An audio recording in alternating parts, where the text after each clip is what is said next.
Saudi আরবের মক্কায় grand মসজিদের পাশে কিং সালমান গেট নামের এক প্রকল্প উদ্বোধন করেছেন সৌদি আরবের ক্রাউন প্রিন্স মোহাম্মদ বিন সালমান। মক্কার কেন্দ্রীয় এলাকা ঘিরে প্রায় ১২ মিলিয়ন বর্গমিটার জায়গা জুড়ে গড়ে উঠবে এই মেগা প্রকল্পটি। এতে একসঙ্গে প্রায় ৯ লাখ মুসল্লি নামাজ আদায় করতে পারবেন। হাজিদের প্রবেশ আরও সুবিধাজনক হবে।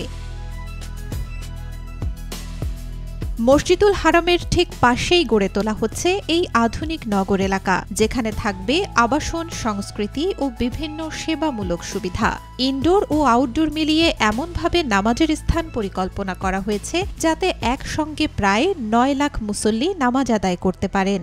ঐতিহ্যবাহী মক্কার স্থাপত্যশৈলীর সৌন্দর্য অক্ষুণ্ণ রেখে আধুনিক রীতিতে নির্মিত হবে কিং সালমান গেট। প্রকল্পে থাকবে ৫০,০০০ আবাসন ইউনিট, ১৬,০০০ হোটেল রুম, ২ লাখ বর্গমিটার বাণিজ্যিক এলাকা এবং ৩৯,০০০ গাড়ি পার্কিং সুবিধা। পাবলিক ইনভেস্টমেন্ট ফান্ডের সহায়ক সংস্থা রুয়া আল হারাম আল মাক্কি কোম্পানি প্রকল্পটি বাস্তবায়নের কাজ করছে।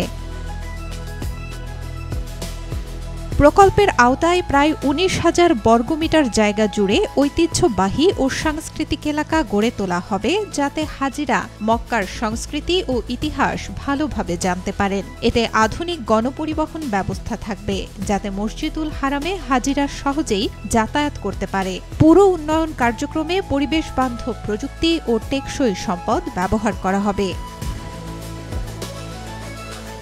কর্তৃপক্ষ জানায়, প্রকল্পটি নেওয়া হয়েছে সৌদি ভিশন ২০৩০-এর আওতায়। এর মূল লক্ষ্য হজ ও ওমরা পালনকারীদের সেবার মান বাড়ানো, হজের অভিজ্ঞতাকে আরও সমৃদ্ধ করা এবং পিলগ্রিম এক্সপেরিয়েন্স প্রোগ্রামের লক্ষ্যমাত্রা বাস্তবায়ন করা।